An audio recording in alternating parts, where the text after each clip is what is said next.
Hey everybody, I am actually shooting the intro to this video down here in front of my New World tank, but we're going to be looking at my office tank.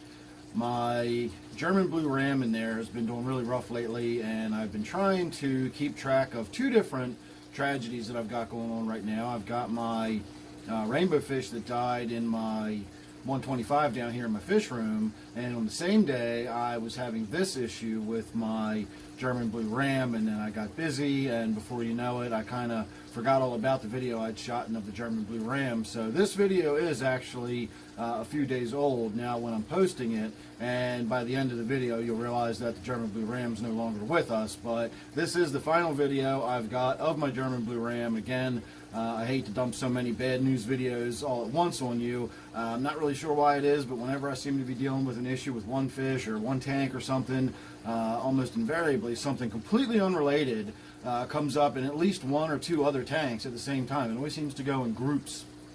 So this is no different. The same day I was having issues losing my rainbow fish was the same day that I shot this video. So again, not going to say that this is going to be an enjoyable video for you to watch, but it'll be the final video update on my German blue ram. Hey everybody, this is my 20 long open-topped office tank, and for those of you who follow along, you'll know that I've been having some issues with my German blue ram in here, and I'm not entirely sure what was going on, but I did have somebody suggest that I take the fish out of this tank and put it in another tank that was more suited to its requirements, and I could treat it in that tank rather than this one.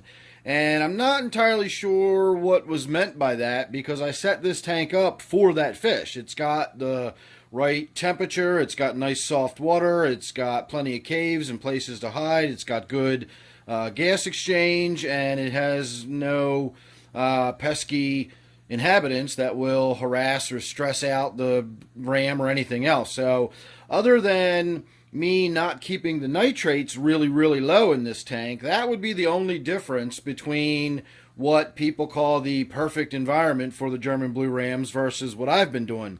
Now, what I've been doing is keeping this tank just like I keep all my tanks, and every time I do a water change on it, I'm usually somewhere right around either just above or just below 40 parts per million, and then I do anywhere from a 5 to a 7 gallon water change, and we bring the nitrates down to maybe 30 parts per million, somewhere in there, and that's where they sit. So possibly the nitrates over a long period of time have been slightly higher than what might be considered ideal. I don't accept that that's what's causing any kind of issues with my ram. The issues it's having look more like tumors than anything, and nitrates, to my knowledge, are not carcinogenic at all. So I don't know what would be causing tumors. I also know that the fish didn't actually have tumors on it when I brought it home, but it did have sort of spots where you could almost tell something wasn't right. And those spots eventually did develop into those tumors. So I think this was probably just genetic with the ram. And the reason I'm saying this is a bad news update video is because you probably can't even see it, but the ram did come out today. It's been hiding for a while, and it's basically all but dead at this point. You can kind of see it right down there hiding between the roots. I noticed it this afternoon, and it was almost sitting on the bottom, and where the tumor was on its right pectoral fin was gone. There was no fin, the tumor was gone, and it looked like there was just like a big eruption of like it blew up from the inside out, and there's a big gaping hole in the side of the fish where the tumor was.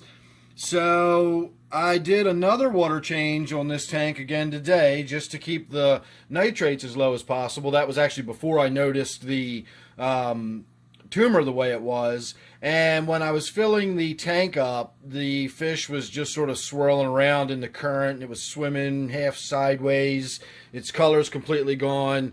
So probably after this video, I'm going to be pulling it out of there and euthanizing it. So again, after checking the nitrates today, that's somewhere between 5 and 10 parts per million. So I've kept it well below 20 parts per million for the last week.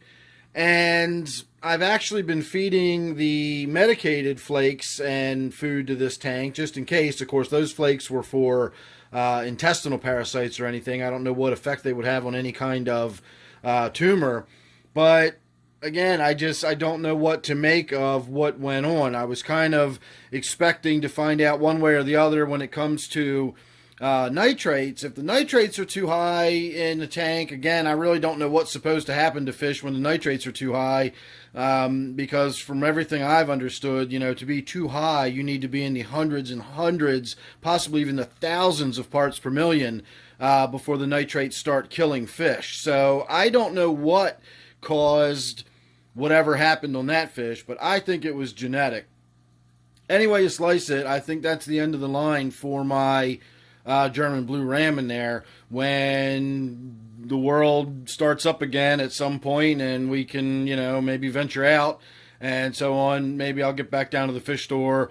Again, who knows what things are going to be like a few months from now, so I'm not even going to speculate as to whether or not I'll be able to go out running out buying new fish or not. We'll just have to play all that kind of stuff by ear. But it looks like today is going to be the end of the line, or if you're a Logan's Run fan, you would say today is last day. And that is going to be it. No more German blue ram after this. Now that it's turned around, you can almost kind of see that sort of white spot? It's kind of between the fish and the rock. That's not between the fish, that's on the fish. That really bright white spot up there at the front is where its fin used to be. And you see how it swims kind of sideways and doesn't really swim on that side. So it's not dead yet.